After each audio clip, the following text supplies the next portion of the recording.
যাদের মা নাই তারা জানে মা না থাকার কি জ্বালা, যাদের বাবা নাই তারা জানে বাবা না থাকার কি জ্বালা। এখন ঘরে ঝগড়া করেন, এখন ভাল লাগে না আব্বা আম্মারে, এখন আব্বা এই ভুল ধরে, আম্মা এইটা বলে, এখন অনেক অসহ্য লাগে। তো যেদিন চলে যাবে ওই দিন বুঝতে পারবেন মাথার উপর থেকে ছাতাটা নাই হয়ে গেছে, বটবৃক্ষটা চলে গিয়েছে, আর উপদেশ দেওয়ার মতো কেউ নাই, কাছে আগলে রাখার মতো কেউ নাই। এজন্য আব্বা আম্মা থাকতে আমরা যেন আব্বা আম্মার কাছ থেকে দোয়া চাই। আব্বা আম্মার দোয়া কোনোদিন আল্লাহ তাআলা ফিরিয়ে দেয়। মায়ের মর্যাদা অনেক বেশি, বাবার চেয়ে 3 গুণ বেশি, কমসে কম। কয় গুণ বেশি? মা মা মা, তারপর বাবা। 3 বার মা। কয়বার মা?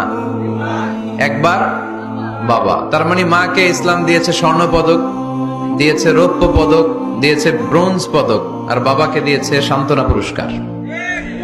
আমরা এটা নিয়েই খুশি, ঠিক কিনা? তাহলে মাকে 3টা পুরস্কার, স্বর্ণ পদক মা, রৌপ্য পদক মা, ব্রোঞ্জ পদক মা, বাবারে দিছে কি? সান্ত্বনা পুরস্কার। এজন্য মায়ের মর্যাদা বেশি। লাউ কাতাআতা জিলদাক, চামড়া কেটে যদি মায়ের পায়ের জুতা বানিয়ে দাও। ছোটবেলা যে মায়ের বুকের দুধ খেয়েছো, আল্লাহর হাবিব বললেন 1 ঢোক দুধের শোধ আদায় হবে না, ঠিক কিনা?